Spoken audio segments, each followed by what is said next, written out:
অলংকারের প্রতি মানুষের চাহিদা এবং আকর্ষণ সৃষ্টির আদিকাল থেকেই রয়েছে। বিশেষ করে নারীরা অলংকার পরতে খুবই পছন্দ করে।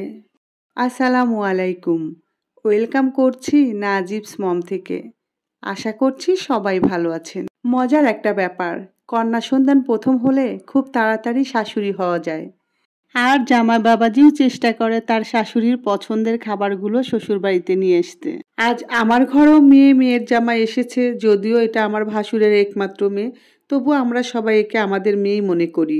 অনেক কিছু কাজ নিয়েই ওরা ঢাকায় এসেছিল, তার মধ্যে একটা গহনা কেনার কথা।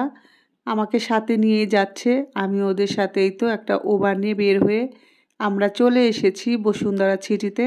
তিনার গহনা অনেক ছিল, পা থেকে মাথা পর্যন্ত ওর গহনা ছিল, প্রায় 10 ভরির উপরে ওর নিজের গহনা ছিল। কিন্তু ভাগ্যক্রমে ওর গহনাগুলো ওর কাছ থেকে চলে যায়। সে অনেক বড় কষ্টের একটা গল্প, এই ভিডিওতে আজ আর বলবো না।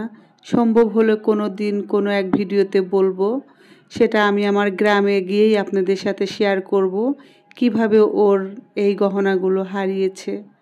স্বর্ণের যে দাম, এখন গহনা তৈরি করাও কঠিন, আবার কার কাছ থেকে নেব, ভালো হবে কিনা, সব কিছু ভেবে চিনতে আমরা ভেনাস ডায়মন্ড কালেকশনে চলে আসলাম। এখানে জামাইয়ের পরিচিত, আর সেই জন্যই এখানে আসা। এসেই তো আমরা দেখছি যে মেয়েটির পা থেকে মাথা পর্যন্ত গহনা ছিল, এখন নাকফুল ছাড়া আর কোনো কিছুই নাই। তাই এমার্জেন্সিভাবে গলা খালি, তাই একটা গলার লকেট সহ চেন নেওয়ার জন্যই মূলত এখানে এসেছি আমরা। ওরা একটা পছন্দ করেছে, তো আমারও মোটামুটি পছন্দ হয়েছে। যাই হোক, ওদের পছন্দের প্রাধান্যটাই আমি দিয়েছি, কারণ যেহেতু ও সবসময় পরবে, যার যার জিনিস তার তার পছন্দ হওয়াটাই উচিত। যাই হোক, একটা পছন্দ হয়েছে, আমরা সেটা নিয়েছি। বাসায় এসে আপনাদের সাথে দেখাবো। এরপর আমাদের কিছু টুকিটাকি কেনাকাটা ছিল, সেগুলো কিনে এখন আমরা বাসায় ফিরবো। রাত অনেক হয়ে গিয়েছে।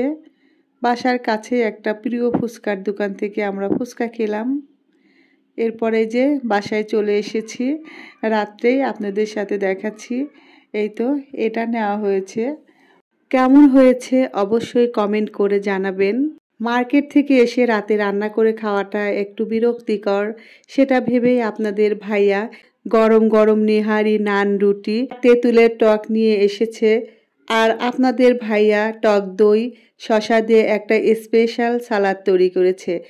ভিডিওটি এই পর্যন্ত যারা কন্টিনিউ করছেন তাদেরকে অসংখ্য ধন্যবাদ। যদি ভালো লাগে ভিডিওটি লাইক, কমেন্ট এবং সাবস্ক্রাইব করে আমার পাশেই থাকবেন। আপনি যদি ফেসবুক পেজ থেকে ভিডিওটি দেখে থাকেন, একটা লাইক দিয়ে ভিডিওটি শেয়ার করার অনুরোধ রইল। আপনাদের সাথে কথা বলতে বলতে আর ভিডিও করতে গিয়ে আমার খাবার তো ঠান্ডা হয়ে যাচ্ছে। এখন আমি খেতে বসবো। আপনাদের কাছ থেকেও বিদায় নিচ্ছি। ভালো থাকবেন সবাই, সবার শুভকামনায়। আল্লাহ হাফেজ। আসসালামু আলাইকুম।